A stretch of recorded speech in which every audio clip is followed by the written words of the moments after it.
अस्सलाम वालेकुम students. Hope so आप सब लोग ठीक ठाक होंगे और आप लोगों को ये पता चल ही गया है कि आप लोगों के पेपर स्टार्ट हो गए हैं 26 अप्रैल से, यानी कि मंडे से।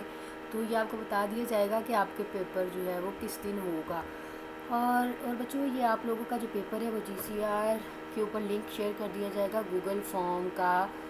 तो एमसीक्यूज़ बेस्ड पेपर होगा और एमसीक्यूज़ के लिए टाइम बहुत कम से कम होगा। कोई भी नकल नहीं मार सकेगा। तो बेहतर है आप लोग प्रिपरेशन करें। इस पेपर आपका सिनेरियो बेस होगा। सिनेरियोज़ आपको दूंगी मैं एमसीक्यूज़ में। सिनेरियो भी हो सकता है, आपकी स्लाइड में से भी हो सकता है। तो जो भी होगा वो, अगर आपका कंसेप्ट क्लियर होगा ना, तो आप लोग पेपर अटैम्प्ट कर लोगे। बाकी मैं इसकी स्लाइड्स भी दिखा देती हूँ आप लोगों का, कौन कौन सा जो सिलेबस है वो इसमें इंक्लूड होगा।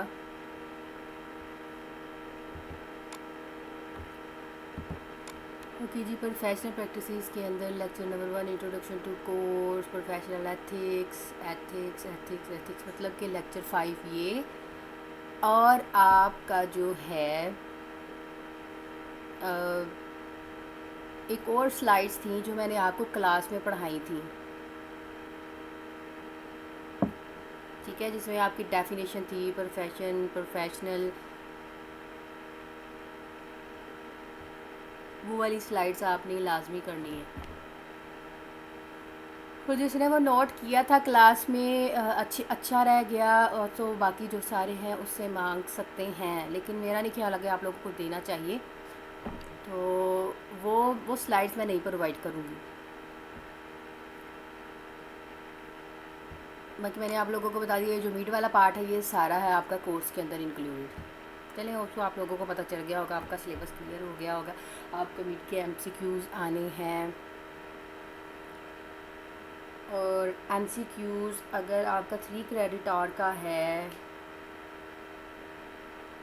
तो मैं आपको 24 एमसीक्यूज़ दूँगी। टाइम आपका उसके अकॉर्डिंग 20 मिनट्स होगा जस्ट। सो बहुत प्रिपरेशन करें अच्छे से। और एक और बात याद रखिएगा, जो आपका पेपर का टाइम है, आपकी क्लास का टाइम, अगर क्लास के टाइम पे पेपर लेना है तो क्लास का जो टाइम है उस टाइम पे सबसे पहले आप स्टूडेंट्स ने अटेंडेंस मार्क करनी है। मैं बार बार रिकॉल कर रही हूँ, अटेंडेंस मार्क करनी है जीसीआर पे पहले। फिर गूगल फॉर्म को ओपन करना है, ठीक है। अटेंडेंस पहले अपलोड होगी आपके पेपर स्टार्ट होने से पहले, 10 मिनट पहले अटेंडेंस मार्क करेंगे। जो अटेंडेंस मार्क करेगा वो जीसीआर गूगल फॉर्म को ओपन करेगा जीसीआर के ऊपर ही, और कहीं पे व्हाट्सएप पे शेयर नहीं किया जाएगा। देन उसको ओपन करेगा, उसका सारा अपना रोल नंबर, नेम, सब रिकॉर्ड फिल करेगा। देन आप सारी अपने जो एमसीक्यूज़ हैं उसको फिल करेंगे और आफ्टर दैट सबमिट करेंगे। तो अपने नेट को ठीक कर लो। ये नहीं कहना कि मेरा तो नेट का इशू था, मेरी ये प्रॉब्लम थी, ये कोई भी इशू नहीं चलेगा। अपने मोबाइल का डाटा ऑन रखें। पता है पेपर देनी है तो 26 to 30 आपके मोबाइल का नेट डाटा हर वक्त ऑन होना चाहिए। पता होना चाहिए कि आपने पेपर देने हैं। सो ये एक्सक्यूज़ नहीं सुना जाएगा। पेपर आफ्टर डेट किसी का नहीं लेना। और इस बार मैं बहुत से ट्रिक हूँ, मैंने किसी का पेपर दोबारा अटैम्प्ट नहीं करवाना। ओके जी, आप लोगों को प्रीवियस लेक्चर में ये सिक्योरिटी अकाउंटेबिलिटी के बारे में बता रही थी, तो ये हमने कर लिया है। आज जो है वो हमारा ऑडिटिंग है। मेथडोलॉजिकल मेथड है, मेथडोलॉजिकल एग्जामिनेशन है, रिव्यू ऑफ रिसोर्सेज। सो ये आपका क्या है, रिव्यू ऑफ रिसोर्सेज जो भी है उसको रिव्यू करना, उसको एग्जामिन करना एक मेथडोलॉजिकल वे के साथ, एक मेथडोलॉजी के साथ, एक तरीक़ेकार के साथ। Provides with data which can be implemented for accountability. So ये आपका जो डाटा है वो कैसे प्रोवाइड करता है, जो कि इम्प्लीमेंटेड हो फर्दर अकाउंटेबिलिटी के लिए। ऑडिटिंग आपका वो डाटा होता है जो फर्दर अकाउंटेबिलिटी के लिए हमने प्रोवाइड करना होता है। व्हाट डू वी ऑडिट, हम क्या ऑडिट करें। like password, software licensing, internet usage. Password policies must be implemented to dictate how passwords are constructed and used. मतलब इसके ऊपर पॉलिसीज़ लगनी है कि हमें पासवर्ड इम्प्लीमेंट करना है और कैसे पासवर्ड को कंस्ट्रक्ट करना है एक यूज़ के लिए। फिर आता है software licensing, systems owned by the organization that all software used is appropriately licensed. तो सिस्टम जो आपका है ऑर्गेनाइजेशन यूज़ कर रही है, आपके जो सॉफ्टवेयर यूज़ हो रहे हैं वो अप्रोप्रिएटली मतलब मुकम्मल तौर पर लाइसेंस्ड होने चाहिए। Internet usage, use of instance messaging, email, file transfer और अदर ट्रांजैक्शन, इसके अंदर सारे इंक्लूड होते हैं। हम देखें ना इंटरनेट यूज़ कर रहे होते हैं।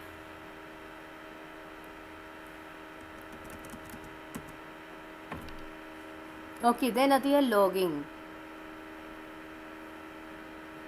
लॉग फाइल होती है ना जिसके अंदर सारा रिकॉर्ड होता है सिस्टम का, ये वो वाली लॉगिंग फाइल है। Gives history of the activities that have taken place in the environment being log. आप जो भी यूज़ कर रहे हो, लाइक मैंने अगर ये फ़ाइल भी ओपन की है ना तो इसकी भी हिस्ट्री के अंदर सेव हुई हैं ये फाइल्स। आप गूगल के ऊपर सर्च कर रहे हो, मोज़िला के ऊपर सर्च कर रहे हो,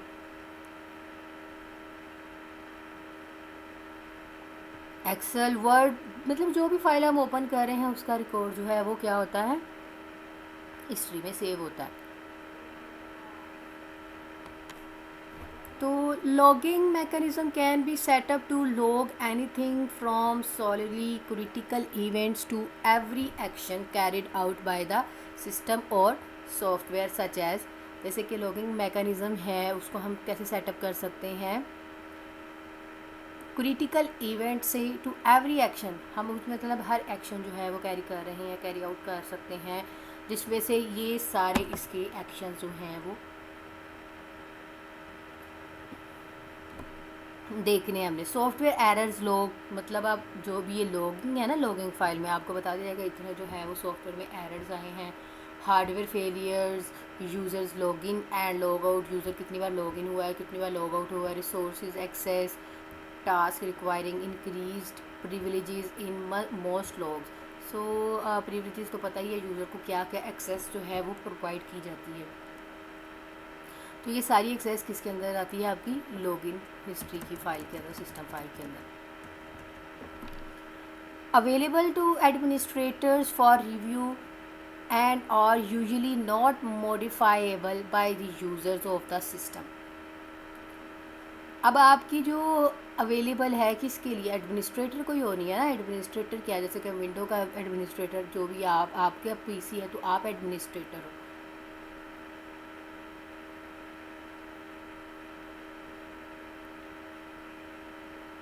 और ये जो फ़ाइल होती है ना ये मॉडिफाइबल नहीं होती, ना ये चेंजेबल होती है, ना आप इसको डिलीट कर सकते हो, ये तो सिस्टम की फ़ाइल है।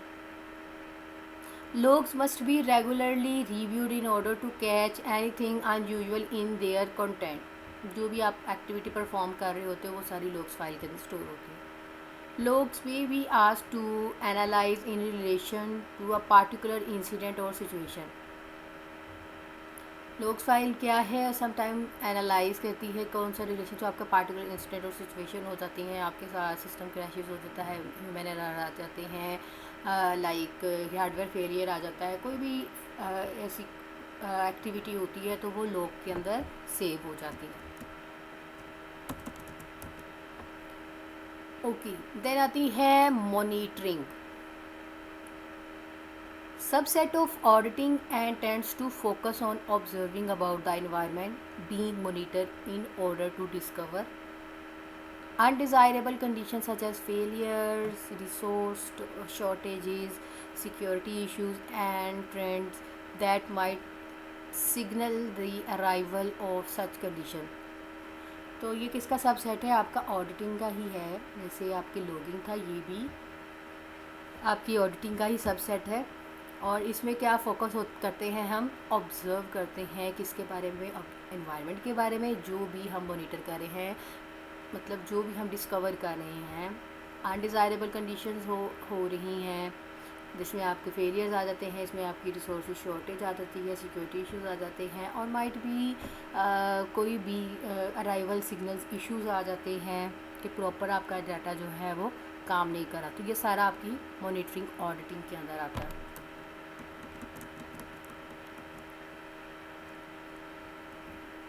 Typically, watching specific items of data collected, such as resource usage on computers.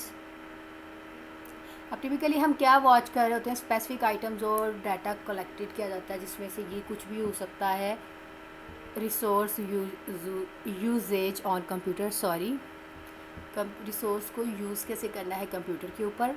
Network latency तो आपका टाइम होता है ना, जितना डिले आया है आपके नेटवर्क स्टार्ट होने में और एंड होने में, उसके दरमियान में जितना भी डिले आया है।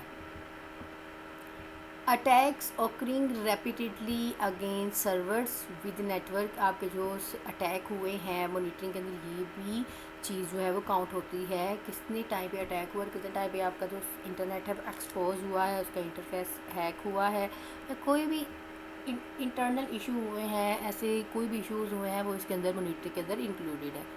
Traffic passing through physical access control at unusual time of day. So traffic passing जो है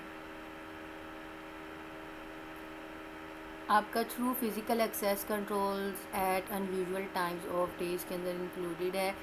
सारी चीज़ physical access control unusual time जो भी इसके ऊपर आया है टोटल डे में, फ़िज़िकल एक्सेस को कंट्रोल प्रोवाइड करने में, या ट्रैफिक जो प्रोवाइड हो रही है आपकी साइड टू रिसीवर, सारी इशू इसके अंदर इंक्लूडेड है।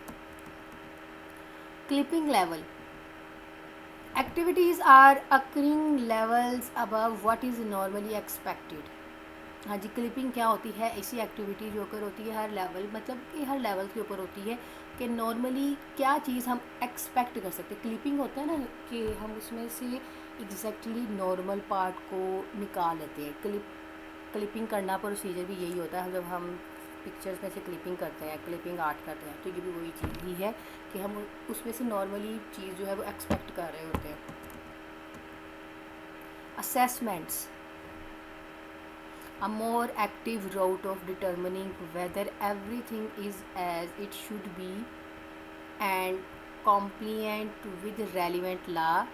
ये किसी से रेलिवेंट है, ये मोर एक्टिव राउट होता है, रास्ता है, जिसमें हम कॉम्प्लिएंट मतलब कि रेलिवेंट लॉज, रेगुलेशन, पॉलिसीज़ के थ्रू एग्जामिन करते हैं जो भी हमारी एनवायरनमेंट के अंदर वल्नरेबिलिटीज़ आ रही हैं, नेगेटिविटीज़ आ रही हैं। अप्रोचेज़, वल्नरेबिलिटी असेसमेंट करता है, पेनिट्रेशन टेस्टिंग करते हैं। सो वल्नरेबिलिटी असेसमेंट आप लोगों को बड़े अच्छे से पता है, तो आगे भी इसके पॉइंट्स मेंशन है। Vulnerability assessment involves use of vulnerability scanning tool in order to locate a vulnerability. तो ये आप लोगों ने नेसेस को यूज़ किया है, तो वल्नरेबिलिटी का पता चल गया आपको कैसे जो है वो क्या चीज़ फाइंड आउट करते हैं।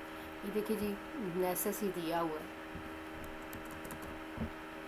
Vulnerability scanning tool checking target system to discover which ports are open, कि वो देखता है कि कौन सी पोर्ट जो है वो टारगेट सिस्टम के अंदर ओपन है, and then interrogating each open port to find out exactly which service is listening on the port in question. With the information collected, कौन सी इंफॉर्मेशन जो है वो कलेक्ट करती है, it checks its database of vulnerability information to determine whether any vulnerability may be present। So ये totally सारी information जो है वो गैदर करती है, जितनी भी वल्नरेबिलिटी की इन्फॉर्मेशन आ रही होती है, डिटरमाइन करती है कि इसके अंदर कितनी जो है वल्नरेबिलिटीज़ जो है वो प्रेजेंट है।